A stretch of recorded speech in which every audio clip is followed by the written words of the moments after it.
Good morning. आज का हमारा टॉपिक है वॉलवॉक्स ऊइस्पोर एंड इट्स लाइफ साइकिल, जिसमें हम वॉलवॉक्स के ऊइस्पोर और इसकी जो लाइफ साइकिल होती है उसके बारे में देखेंगे। सबसे पहले देखते हैं वॉलवॉक्स ऊइस्पोर या निषिक्तांड। ये कैसा होगा जब फर्टिलाइजेशन हो जाता है मेल गैमेट और फीमेल गैमेट का, उसके बाद इसका निर्माण होता है और ये गोल और लाल रंग का होता है। रेड कलर का होगा। साइटोप्लाज्म में हीमेटो क्रोम पाया जाता है जिसके कारण इसका कलर रेड होता है। हीमेटोक्रोम पिगमेंट होगा, इसके कारण इसका कलर रेड होता है। तो ये यहाँ पे ध्यान देने के लिए कि इसका कलर रेड क्यों है। ऊई स्पोर 3 लेयर से कवर्ड रहता है। अब जो ऊई स्पोर होगा उसके ऊपर 3 लेयर कुछ पाई जाएंगी। तो यह स्ट्रक्चर दी हुई है ऊई स्पोर की, जिसमें सबसे बाहर वाली लेयर है वो ऊई स्पोर कहलाती है, एक्सोस्पोर कहलाएगी। ऊई स्पोर की सबसे आउटर लेयर एक्सोस्पोर है, उसके अंदर मीजोस्पोर पाया जाएगा और सबसे अंदर एंडोस्पोर पाया जाता है। तो यहाँ ये कुछ इस तरह का इसका डायग्राम होता है।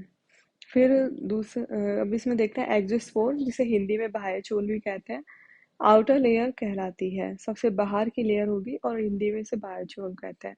इसी तरह से दूसरा है मीजोस्पोर, मीजोस्पोर मिडिल लेयर होगी और मध्यचोल कहलाएगी।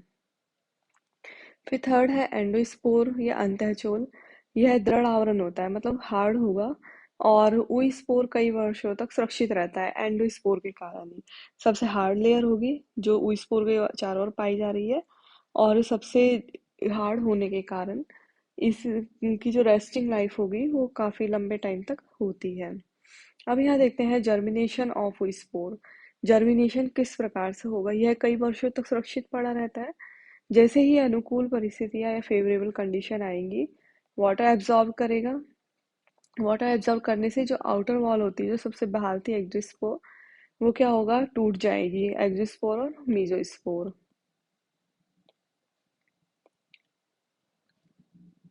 ये टूट जाएंगी। टूटने के बाद क्या होगा, एंडोस्पोर एक वेसिकल के रूप में साइटोप्लाज्म के साथ बाहर आ जाएगा, जो कुछ इस तरह से होगा। इस तरह से एक वेसिकल बनेगी और इस तरह से साइटोप्लाज्म बाहर आ जाएगा। अब ये साइटोप्लाज्म में क्या होगा, असूत्री विभाजन स्टार्ट हो जाएंगे। असूत्री विभाजन होने से 4 हैप्लॉइड साइटोप्लाज्म के खंड बन जाएंगे। पहले अड़सूत्री विभाजन होगा और 4 हैप्लॉइड सेगमेंट बन गए। अब 4 में से क्या होगा, 3 तो इसके डिग्रेड हो जाते हैं या नष्ट हो जाते हैं। अब एक इसमें बचता है। अब जो एक बचेगा वो जूई स्पोर या चल बीजाणु के समान व्यवहार करता है और साइटोप्लाज्म आगे विभाजित हो जाता है। जब एक जाति में कॉलोनी में निश्चित संख्या में कोशिका नहीं बन जाती हैं, क्या हुआ, सबसे पहले ऊई स्पोर था। ऊई स्पोर की जो आउटर वॉल थी ये पानी एब्जॉर्ब करके डिग्रेड हो गई। डिग्रेड हो जाने के बाद क्या होगा, अब जो एंडोस्पोर लेयर थी इसमें एक वेसिकल बनेगी और ये वेसिकल में क्या आ जाएगा, साइटोप्लाज्म भी आ जाएगा। अब इसमें साइटोप्लाज्म में न्यूक्लियस होगा। इसमें कैसा मिल रहा था, 2n था, डिप्लॉयड था वो स्पोर का न्यूक्लियस। अब इसमें क्या हुआ, अर्धसूत्री विभाजन मियोसिस होगा। मियोसिस के बाद इसमें 4 हैप्लॉइड न्यूक्लियस बने। 4 में से 3 डिग्रेड हो जाएंगे और एक बचेगा और यह आगे जा कर के जूई स्पोर की तरह व्यवहार करेगा।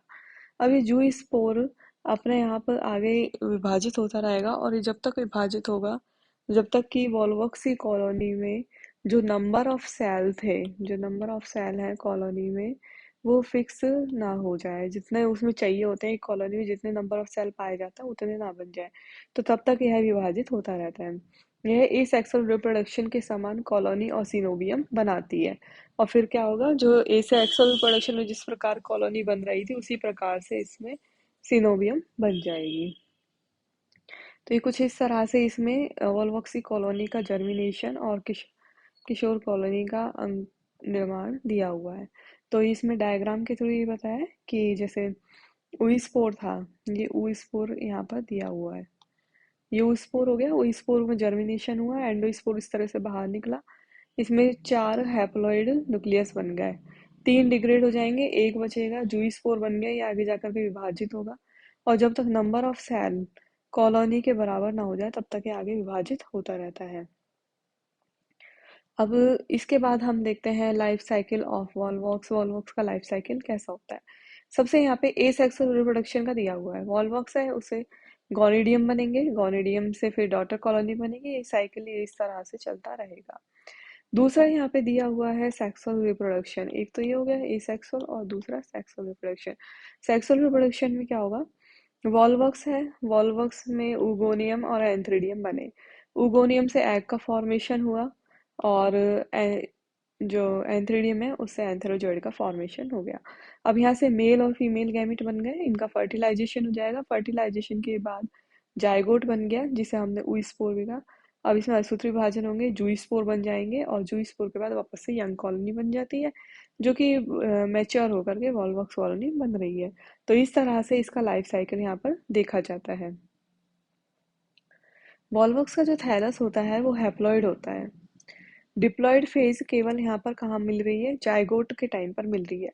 जो जाइगोट बन रहा है वो जो स्पोर हमने अभी देखा था फर्टिलाइजेशन के बाद बना है जो, वो डिप्लॉयड होगा और उसमें भी क्या होगा, सूत्र विभाजन हो जाएगा तो आगे जाकर के हैप्लॉइड स्पोर या जू स्पोर बन जाते हैं हैप्लॉइड। तो यहाँ पे जो लाइफ साइकिल है हैप्लॉन्टिक लाइफ साइकिल पाई जाती है। मेन फेज हैप्लॉइड और गैमेटोफाइटिक होती है। हैप्लॉन्टिक लाइफ साइकिल इसमें पाई जाएगी और जो मेन फेज है प्लांट बॉडी की, जो एल्गी की जो प्लांट बॉडी है नॉर्मली जो हमें वेजिटेटिव फेज इसकी दिखाई देगी वो कैसी होगी, हैप्लॉइड होगी और गैमेटोफाइट होती है। तो इसमें जो डिप्लॉयड फेज है वो केवल जायगोट के टाइम पर ही दिखाई देती है। तो इस तरह से हम यहाँ ये कह सकते हैं कि जिसकी जो लाइफ साइकिल है वो हैप्लॉन्टिक लाइफ साइकिल पाई जाती है। Thank you.